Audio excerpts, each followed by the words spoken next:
దుర్గార్ధాంశ స్వరూపాస గుణేన తేజస సమ. దుర్గాదేవి యొక్క అర్ధాంశ అయినటువంటి తల్లి గుణంలోనూ తేజస్సులోనూ ఆ దుర్గాదేవితో సమానమే. ఈ శరీరం ఎలా ఉంటుందంటే తల్లి చూడ్డానికి నల్లగా కనబడ్డా కాంతి మాత్రము కోటి సూర్య సమాజుష్ట పుష్టజాజ్వల్య విగ్రహ, కోటి సూర్యులతో సమానమైన ప్రకాశమాన కాంతిని వెజ్జల్లుతూ నీలమైన కాంతులతో శరీరం కలిగి ఉంటుంది తల్లి. ప్రధాన సర్వశక్తినాం బల బలవతి పర.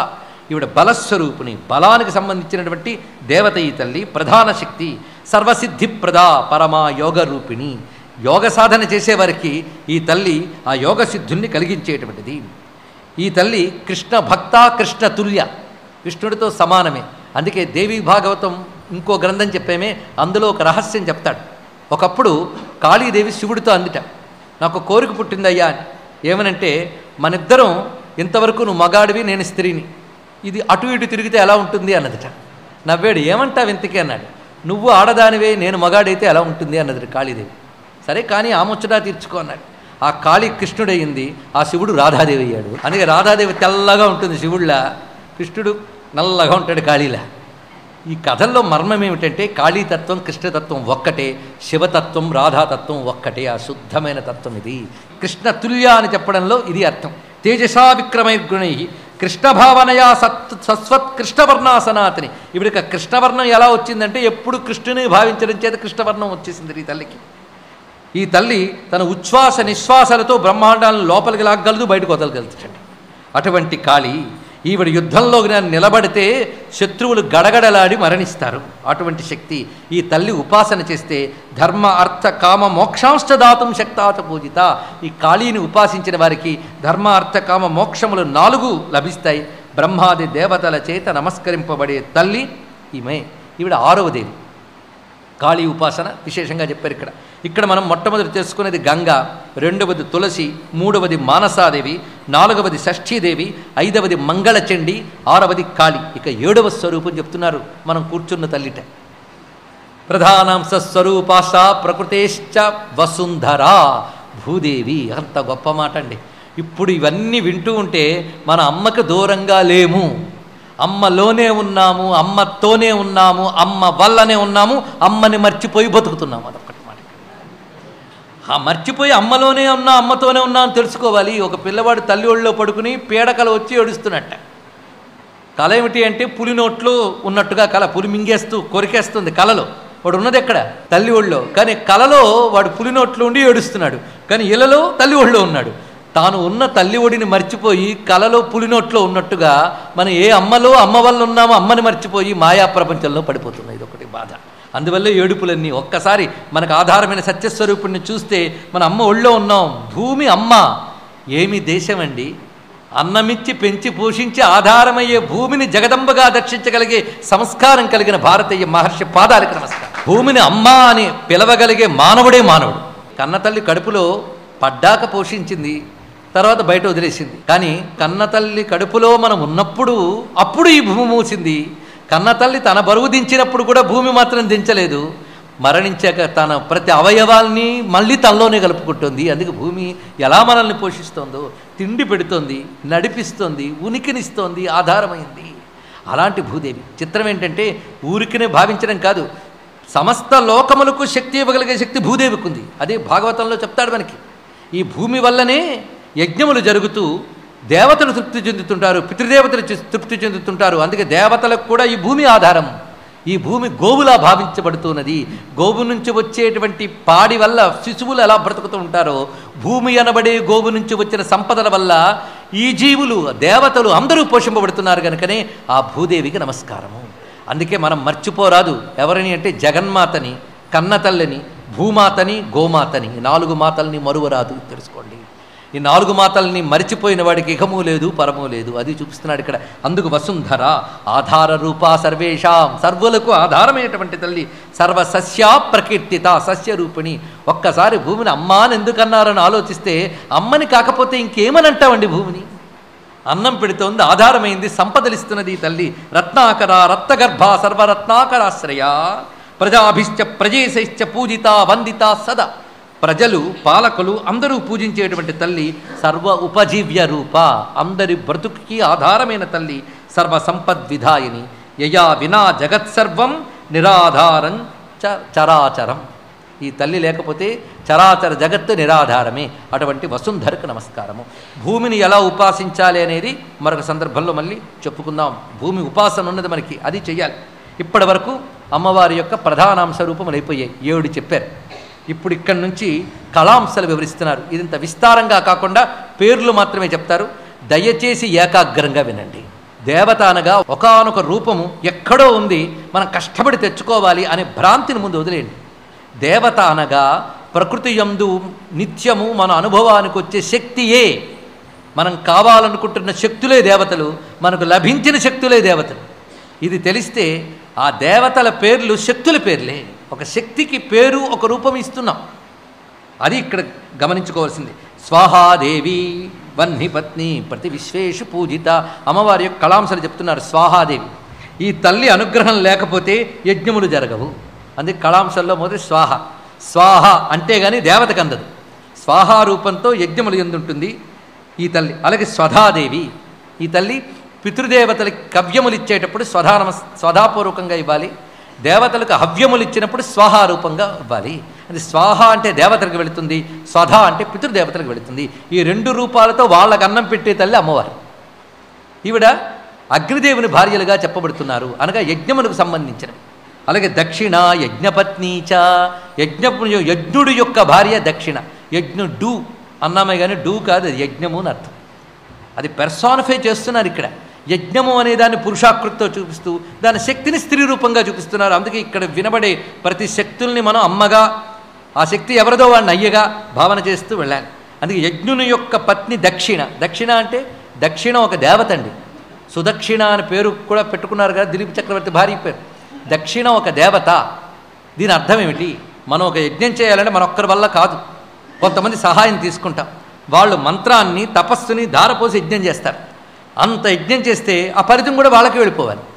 కానీ నువ్వేం చేయాలి? వాళ్ళు నీ కోసం చేశారు కనుక ఫలితం నీకు దక్కాలి అంటే వాళ్ళు ఇంతవరకు చేసిన దానికి ప్రతిగా వాళ్ళకి నువ్వు సమర్పణ చేయాలి. ఆ సమర్పణ చేసినప్పుడు ద్రవ్యలోపం కానీ భావలోపం కానీ లేకుండా శ్రద్ధయా ధేయం భియా ధేయం హ్రియా ధేయం అన్నట్లుగా వాళ్ళు ఎంత ఇచ్చారో అంతకు తగ్గట్టు నేను ఇవ్వలేకపోతున్నాను, నేను ఇవ్వగలిగిందే ఇస్తున్నాను కానీ తగినంత ఇవ్వట్లేదని సిగ్గుతో ఇవ్వాలండి. అంతేగాని వాడు అంత యజ్ఞం చేస్తే ఎంత ఇచ్చేయాలా, కొంచెం ఆలోచించుకోవాల్సింది, అంత ఇచ్చేసానేమో అనుకున్నాడా యజ్ఞమంతా నిరర్థకమైపోతుంది. కనుకనే ఎంత యజ్ఞం చేసినా వాడికి ప్రతికృతిగా నువ్వు తిరిగి సమర్పణ చేస్తేనే యజ్ఞం సార్థకం అవుతుంది, లేకపోతే నిష్ఫలం అవుతుంది. సార్థకము అనడానికి దక్షత దక్షిణ అనర్థము. యజ్ఞమునకు సార్థకము కలిగించేది కనుక దక్షిణ, ఇది అర్థం. దక్షిణ ఒక దేవత, ఇది తెలుసుకోవాల్సిన ముఖ్యాంశం. అందుకే దక్షిణ లేని యజ్ఞం వ్యర్థమే. దక్షిణ యజ్ఞమునకు సమర్థతనిచ్చునది, ఇది అర్థం దక్షిణ శబ్దానికి అర్థం. అలాగే స్వస్తిదేవి వాయుపత్ని, వాయువు యొక్క పత్ని స్వస్తిదేవి. ఇక్కడ విశేషంగా నేను చెప్పను, పేర్లు మాత్రం చెప్తూ ఉంటాను. ఆ తల్లి అనుగ్రహం అంటే స్వస్తి. స్వస్తి అంటే సు అస్తి స్వస్తి, ఇది అర్థం. సు అంటే మేలు, అస్తి అంటే ఉన్నది, మేలు ఉన్నది, మంచి ఉన్నది అనేటువంటి సార్థకతకి స్వస్తి అని పేరు. కానీ స్వస్తి చెప్పడం అంటే పూర్తి చేయడం అని కాదు, మేలు ఉన్నది మంచే ఉన్నది అనేటువంటి పాజిటివ్ థాట్, ఇది అర్థం అనమాట. స్వస్తి అంటే అది భావం, మేలే ఉంది మంచే ఉన్నది. కానీ స్వస్తి చెప్పుట అని ఎవరైతే అంటారో వాళ్ళకి ఎప్పుడు మేలే ఉంటుంది. అందుకే స్వస్తి వాయుపత్ని. అలాగే గణపతి పత్ని పుష్టి అన్నారు. పుష్టి అంటే సమృద్ధి, అన్నీ పుష్టిగా ఉండాలండి. అందుకే మా స్వామి కూడా పుష్టిగా ఉంటాడు గణపతి. అన్నీ ప్రతివాడికి పుష్టిగా ఉండాలి, లేకపోతే మహా కష్టం కదా. పుష్టి అంటే ఏమిటో మనకి శాస్త్రం చెప్తున్నది. ఎన్ని రకాల పుష్టులు ఉన్నాయో చూడండి. వాక్ పుష్టి, ధన పుష్టి, ధాన్య పుష్టి, గృహ ఆరామ క్షేత్ర పుష్టి, అష్టసిద్ధి పుష్టి, ఇలా రకరకాల పుష్టులు ఉన్నాయి. ఇంద్రియ పుష్టి, ఈ పుష్టులన్నీ ఉండాలట. అంటే ఏదో కాసింత ఉంటే మనకు సరిపోదు, సమృద్ధిగా ఉండాలి, అంతే కదా. అందుకే ఆ సమృద్ధి భావమే పుష్టి. ఆ పుష్టిపతి గణపతి. పుష్టి అనబడే శక్తి. అందుకే ప్రతివాడికి పుష్టి ఉండాలి కదా. ఇప్పుడు చూడండి, పుష్టి అంటే ఒక దేవత అన్నారు, పుష్టి అంటే నిండుతనము అంటే ఇప్పుడు ఏమనిపించింది? ఆవిడ దేవత శక్త? పుష్టి అనబడి ఒకనొక శక్తి. ఆ శక్తి మీరు నేను తయారు చేసింది కాదు, విశ్వంలో ఉన్నది. ఆవిడ తల్లిని ఉపాసిస్తే మనకు పుష్టి వస్తుంది.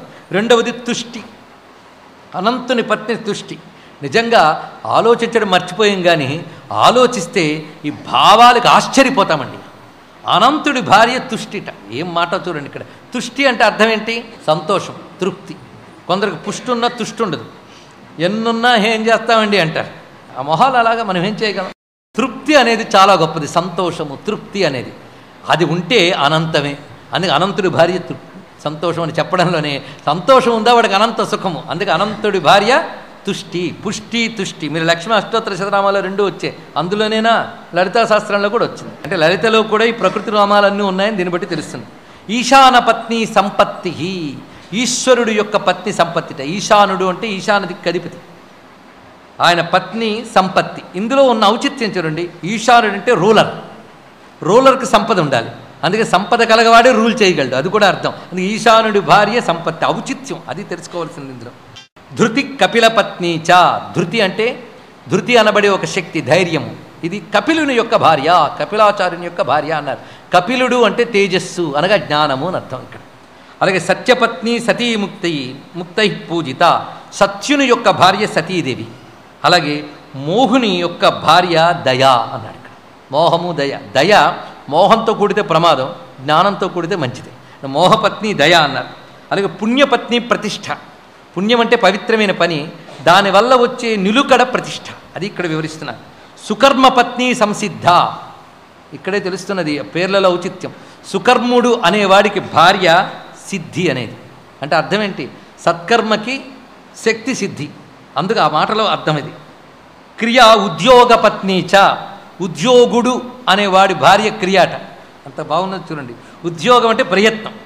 ప్రయత్నం అనే దానికి క్రియ ఉంటేనే కదా. ఊరికిన ప్రయత్నం వల్ల ఏంటి? ప్రయత్నం కార్యరూపంలో కనబడాలా. అందుకే కార్యరూపిణి భార్య, ప్రయత్నము భర్త. ఆ భర్త భార్య అనే విషయం చెప్పడంలో ఇప్పుడు తెలుసుకోవాలి. అంటే మన లోకంలో భార్యాభర్తల్లో కాదు, ఇవన్నీ కూడా ఒక శక్తి, దాది ఎవరిని ఆధారం చేసుకున్నదో అది. ఆ 2 భార్యాభర్తలుగా చెప్తున్నారు. అందుకు ఉద్యోగుడి భార్య క్రియ. అదేవిధంగా అధర్ముడి భార్య ఒకటి ఉందిట. వాడు ఉన్నాడు, అది శక్తే. ప్రపంచంలో అది శక్తి, ఇది శక్తే. కొట్టడము శక్తే, లాలించడము శక్తే. కోసేది శక్తే, రక్షించేది శక్తి. అన్నీ శక్తి. శక్తి అంటే అమ్మవారేగా. అయితే పాపాత్ముల దగ్గరికి వచ్చేటప్పుడు శక్తి నెగిటివ్ ఫోర్స్గా వెళ్తుంది, పుణ్యాత్ముల వద్దకు శక్తి పాజిటివ్గా వెళ్తుంది. కానీ 2 శక్తులే. ఇప్పుడు అధర్ముడి భార్య మిథ్య అన్నాడు. అంటే ఎక్కడ అధర్మం ఉంటే అక్కడ మిథ్య ఉంటుంది. మిథ్య అంటే కపటం లేదా ఒకదానికోటి అసత్యము అని అర్థం. ఈ మిథ్య అనేది ఎక్కడ దొరుకుతుందయ్యా అంటే కృతయుగంలో అసలు కనబడదుట, త్రేతాయుగంలో సూక్ష్మంగా ఉంటుందట, ద్వాపర యుగంలో సగం కనబడుతుందట, కలియుగంలో అది తప్ప మరొకటి కనబడుతుంది. మొగుడితో కాస్త తిరుగుతుంటుంది మహాపతి వ్రత. మిథ్య. ఆవిడకు తమ్ముడున్నట్టండి. వాడెవడయ్య అంటే కపటేన సమభ్రాత్ర. ఈ అబద్ధం అనేది కపటుడు అనే తమ్ముడితో కలిసి. దీన్ని బట్టి చూస్తే సృష్టిలో ఒక గుణము, ఒక భావం, దీన్నే పెర్సానిఫై చేసి చూపిస్తున్నారే తప్ప వీళ్ళందరూ ఒకానొక దేవతలు ఏదో లోకంలో ఉంటారని కాదు. ఇవన్నీ గుణములు, శక్తులు, ఇవి ఉన్నాయి ప్రపంచంలో. అంటే అమ్మవారి రూపాలే ఇవన్నీ కూడా. నువ్వు దేన్ని ఉపాసన చేస్తే ఆ శక్తి నీకు వస్తుంది. నువ్వు అధర్మాన్ని ఉపాసన చేస్తే వాడి భార్య, వాడి తమ్ముడు కూడా నీ దగ్గరికి వస్తాడు. అందుకే అధర్మ ఉపాసన చేయకూడదు. నెగిటివ్ ఫోర్స్ ఉన్న వాళ్ళ దగ్గరికి ఇవే వస్తాయి. పాప సంస్కారాలు ఉన్న వాళ్ళ దగ్గరికి వస్తాయి. కలో మహాప్రగల్భాచ సర్వత్ర వ్యాపిక బలాత్. కలిలో చాలా విచ్చలవిడిగా కనబడే తల్లి మిథ్యాదేవి. ఇక సుశీలుడు అనేబడేవాడు కూడా ఉన్నట్ట. వాడికి 2 భార్యలు, శాంతి, లజ్జ. అంత బాగున్నాయి చూడండి. సుశీలం, మంచి శీలం ఉంటే వీళ్ళిద్దరూ ఉంటారట. ఎవరు? శాంతి, లజ్జ, వీళ్ళిద్దరూ కూడా. అలాగే జ్ఞానుడుకు 3 భార్యలు ఉన్నాయట. తిస్రో భార్యాశ్చ. బుద్ధి, మేధా, ధృతి. జ్ఞానుడి భార్యలు బుద్ధి, మేధా, ధృతి. అలాగే ధర్మపత్ని మూర్తి. ధర్ముడి భార్య మూర్తి అని చెప్పబడుతున్నది. ఈమె యొక్క సంతానమే నరనారాయణుడు. ధర్ముడి భార్య మూర్తి. అలాగే కాలాగ్నిరుద్రపత్ని చ నిద్రాసా సిద్ధయోగిని. సిద్ధయోగిని నిద్రాదేవి. ఇప్పుడు కాలాగ్నిరుద్రుడి యొక్క భార్య. నేను ఆ తల్లిని ఉపాసిస్తున్నానండి అంటారు కొంతమంది. పాపం నిద్రాదేవిని. ఈవిడ అవసరమే, కాలాగ్నిరుద్రపత్ని. అలాగే కాలునికి 3 భార్యలు ఉన్నట్టండి. ఎవరో వాళ్ళు చూడండి. సంధ్యా, రాత్రి, దినం. ఈ చెప్పడంలోనే మొత్తం ప్రపంచాన్ని ఎలా దర్శిస్తున్నాడు భారతీయ మహర్షి. ఇది చూడండి ఇక్కడ. కాలుడు అనబడేవాడికి 3 భార్యలట. సంధ్యా, రాత్రి, దినం. అలాగే లోభుడికి 2 భార్యలట, క్షుత్ పిపాస. లోభికి ఎక్కువ ఉంటాయి, అంటే లోభికి ఎంత వచ్చినా చాలదు, ఇంకా కావాలి ఇంకా కావాలి, ఆ దాహం ఆ ఆకలి ఎక్కువ వాడికి. అంటే క్షుత్పిపాసలు లోభిని భార్యలు అన్నారు.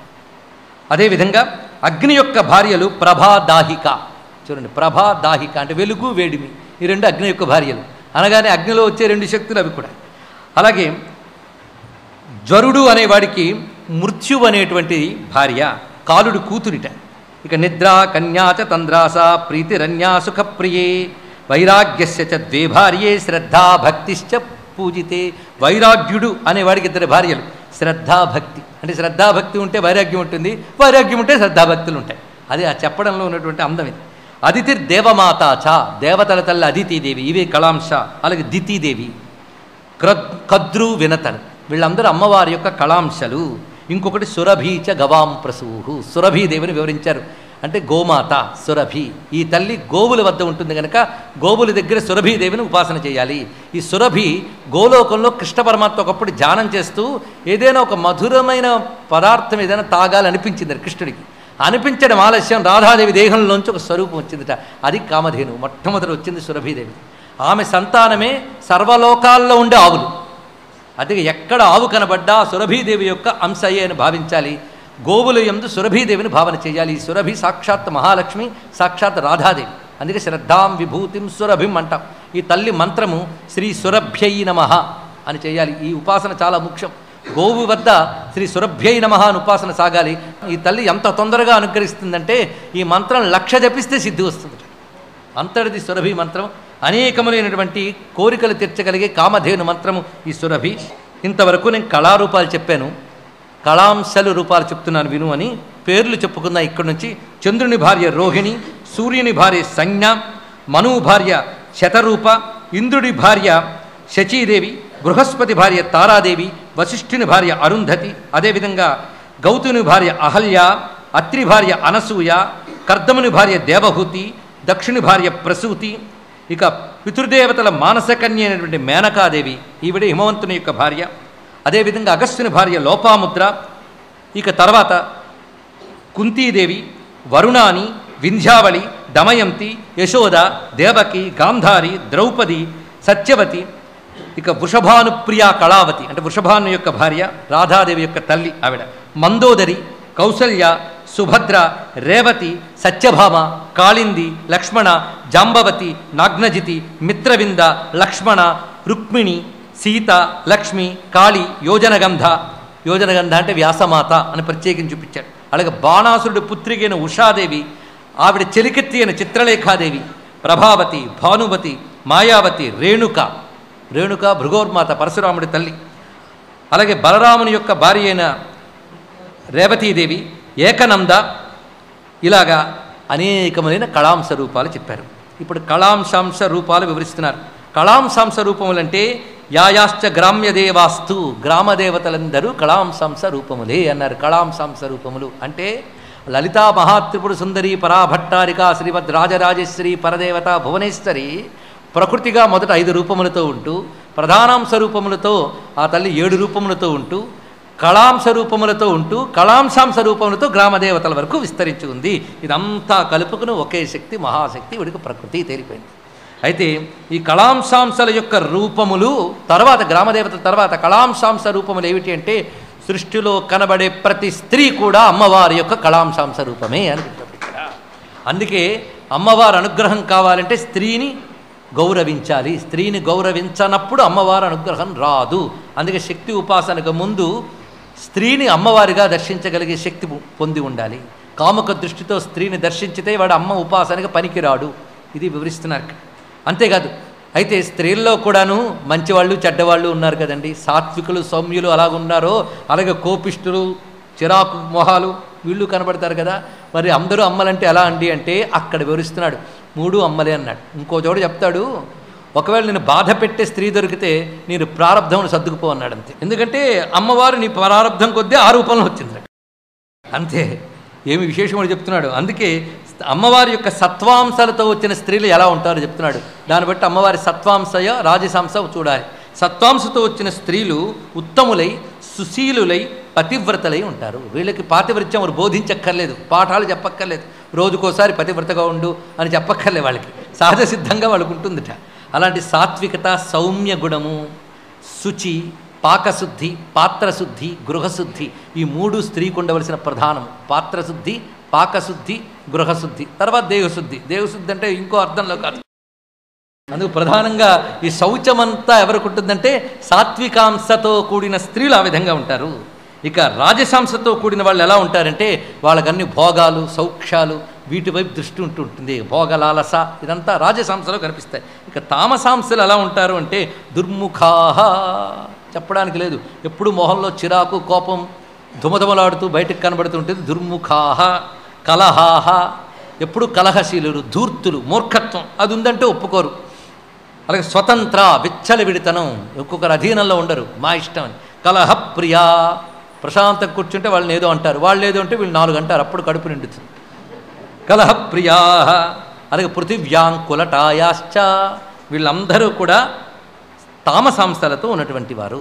ఇక్కడ తెలుసుకోవాల్సిందంటే ఆ స్త్రీల్లో ఉన్న జీవుడు అమ్మవారిని కాదు తెలుసుకోవాలి. ఇక్కడ ఈ శరీర శక్తి కూడా భగవంతుడు తయారు చేస్తేనే వస్తుంది. జీవుడు స్త్రీ కాడు, పురుషుడు కాడు. కర్మ కొద్దీ ఇప్పుడు పురుషుడు, తర్వాత స్త్రీ అవ్వచ్చు, ఆ స్త్రీ పురుషుడు కావచ్చు, అది వేరే విషయం. ఈ ఉపాధుల్లో ఉన్న శక్తి మాత్రం భగవంతుడే, ఇది తెలుసుకోవాలి. ఉపాధుల్లో ఉన్న చైతన్యం కనుక స్త్రీ శరీరములో ఉండేటువంటి చైతన్యం అమ్మవారు. అందుకే స్త్రీ శరీరములన్నీ అమ్మవారి వల్లనే నిర్మాణం జరిగింది, బ్రహ్మ వల్ల కాదుట. ఇది ఒక పెద్ద రహస్యం చెప్తున్న శివపురాణం. ఆ కారణం చేతనే సృష్టిలో కనిపించే ప్రతి స్త్రీ కూడా అమ్మ యొక్క కళాంశాంశ రూపములే. కనుకనే ఆ 5 శక్తులు మొదలుకొని స్త్రీల వరకు మొత్తం విశ్వమంతా ప్రకృతిగా వ్యాపించి ఉన్నది. ఇది ప్రకృతి. ఈ ప్రకృతిని మనం ఉపాసన చేస్తున్నాం, అమ్మవారిని ఉపాసన చేస్తున్నామంటే ఇవన్నీ కలిపి అమ్మవారు, ఇది తెలుసుకోవాలి. ఇలా మనం ప్రకృతి స్వరూపం అంతా పూర్తి చేసుకున్నాం. వ్యాస భగవానుడు జనమేజయునికి ఉపదేశిస్తూ తెలియజేసినటువంటి దేవీ భాగవతంలో ప్రకృతి ఉపాసన అనే దాని గురించి మనం చెప్పుకుంటున్నాం. అమ్మవారిని ప్రకృతిగా ఆరాధించడం. ఈ ప్రకృతి అనగా ఈ త్రిగుణాత్మకమైన విశ్వాన్ని అమ్మవారు నడుపుతున్నప్పుడు ఎన్ని రూపములతో నడుపుతున్నదో ఆ రూపములన్నీ కలుపుకుని ప్రకృతి అని. ఈ ప్రకృతి యొక్క పూర్ణ రూపములు 5: దుర్గా, లక్ష్మి, సరస్వతి, గాయత్రి, రాధాదేవి.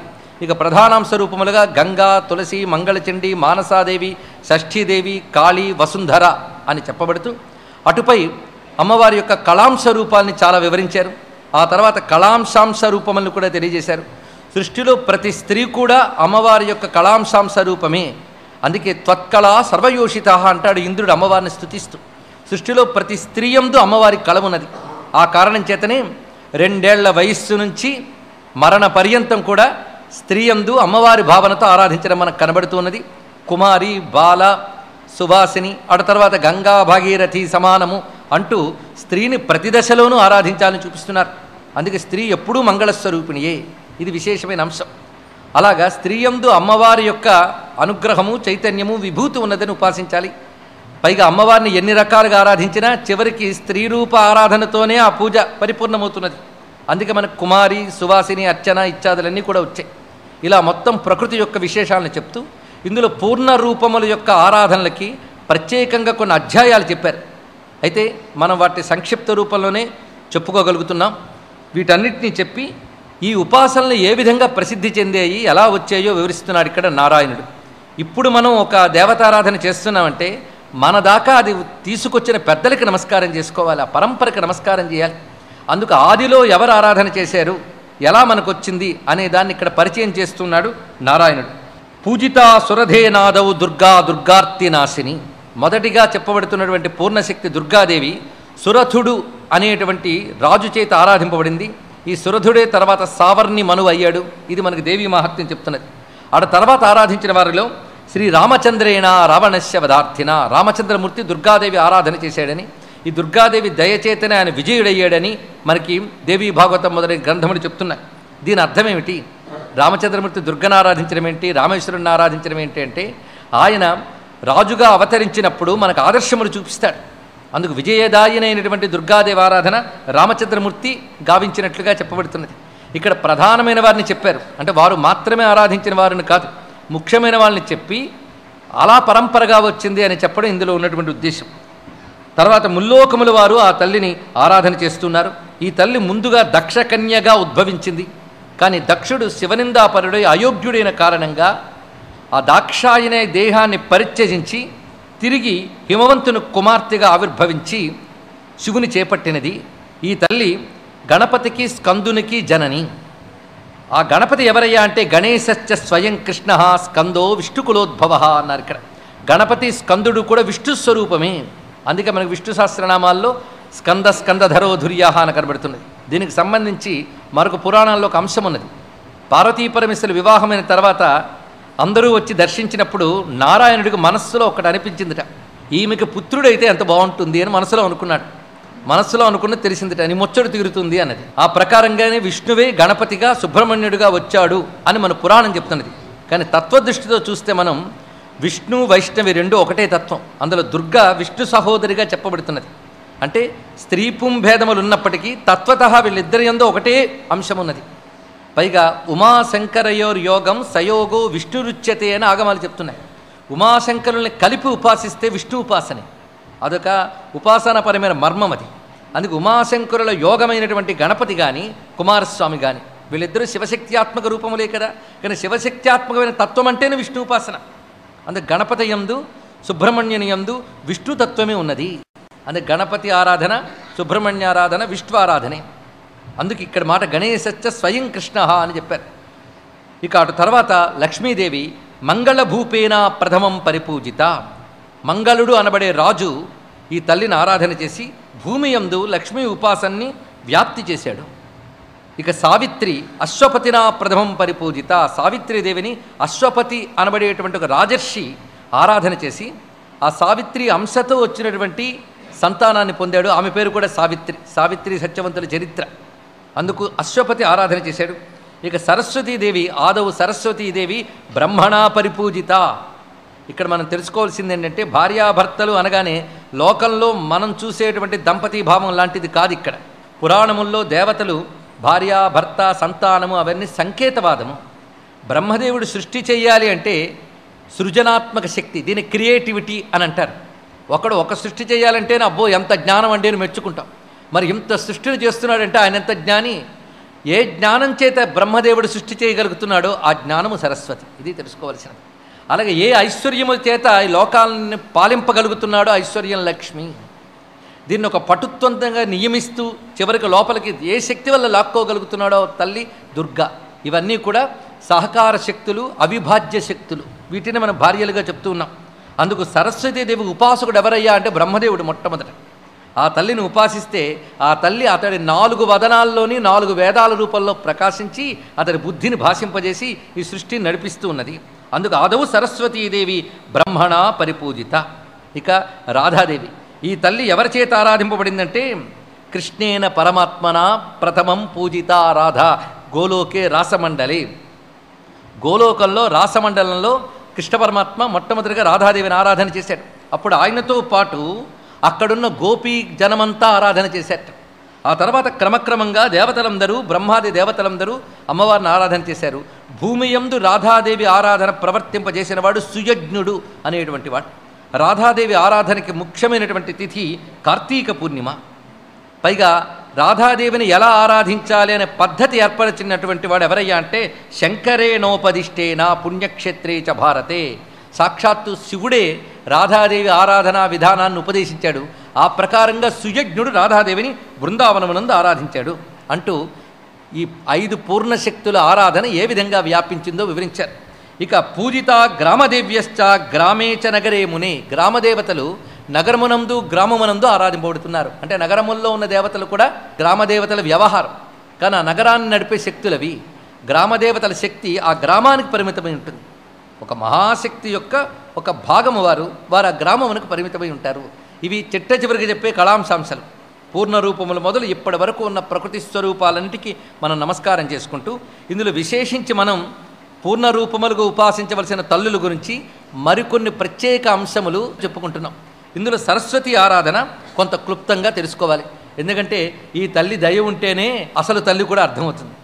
అలాంటి తల్లి సరస్వతి. ఈ సరస్వతీదేవి ఆరాధనకి విశేషమైన రోజు ఏది అంటే మాఘస్య శుక్ల పంచమ్యాం విద్యారంభదినే పిచ. ఈ తల్లిని మాఘశుద్ధ పంచమి నాడు తప్పనిసరిగా ఆరాధించాలి. ఉత్కళ రాష్ట్రం, బెంగాల్ మొదలైన ప్రాంతాల్లో ఇప్పటికీ మాఘశుద్ధ పంచమి నాడు సరస్వతి పూజలు చేస్తూ ఉంటారు. ముఖ్యంగా ఉత్కళ, బెంగాల్ మొదలైన ప్రాంతం అని ఎందైతే పాఠశాలల్లో, కళాశాలల్లో కూడా సరస్వతి పూజలు చేస్తారు. మాఘశుద్ధ పంచమి తప్పనిసరిగా సరస్వతీదేవిని ఆరాధించడం అలవాటు చేసుకోవాలి. ఇది దేవీ భాగవతం చెప్తున్నది, బ్రహ్మవేత్త పురాణం కూడా చెప్తున్నది. ఆ సమయంలో దేవతలందరూ కూడా అమ్మవారిని ఆ రోజున ఆరాధన చేస్తారు, సరస్వతీదేవిని. పైగా ఆ నారాయణుడి అనగా పరమేశ్వరుని యొక్క వాగ్బుద్ధి జ్ఞానశక్తిగా ఆ రోజు వ్యక్తమైందిట ఆ తల్లి మొట్టమొదటిగా. అందుకు సరస్వతీదేవి యొక్క ఆవిర్భావ దినంగా భావన చేస్తారు. ఇప్పటికీ ఆంధ్రదేశంలో బాసర క్షేత్రం సరస్వతీదేవి యొక్క క్షేత్రం. అక్కడ బ్రహ్మోత్సవాలు ఈ రోజు నుంచే ప్రారంభమవుతాయి, మాఘశుద్ధ పంచమి నుంచి. ఈ రోజున స్నాత్వా నిత్యక్రియా కృత్వా, బ్రాహ్మీ ముహూర్తంలో లేచిన తర్వాత నిత్య స్నానాదులు పూర్తి చేసుకున్నాక ఘటం సంస్థాప్య, కలశస్థాపన చేసి ఆ కలశమునందు సరస్వతీదేవిని ఆరాధన చేస్తూ కలశంతో పాటు పుస్తకాదులు యందు కూడా అమ్మవారిని ఆరాధించే విధానం చూపించారు. ముందుగా గణపతిని ఆరాధన చేసి తర్వాత షోడశోపచార విధానములతోనూ వారి వారి వేదశాఖ చెప్పే పద్ధతులతోనూ సరస్వతీదేవి ఆరాధన చేయాలన్నారు. అంటే ఒక్కొక్కరికి ఒక్కొక్క వేదశాఖ స్వశాఖోక్త విధానేనా అన్నాడు ఇక్కడ. యజుశాఖ, సామశాఖ, రుక్శాఖ, వాటి వాటి పద్ధతుల ప్రకారం ప్రతి వేదమనందు సరస్వతీ సూక్తములు ఉన్నాయి. వాటి ప్రకారంగా ఆరాధన చేసుకోవాలి. మాఘశుద్ధ పంచమని చెప్పారని ఆ రోజు ఒక్కటే కాదు, ఎప్పుడైనా అమ్మవారి ఆరాధన చేసుకోవచ్చు. పిల్లలకి విద్యారంభ దినన్నాడు, మనం కూడా ఏ విద్య ప్రారంభించినా అమ్మని ఆరాధన చేసుకోవలసిందే.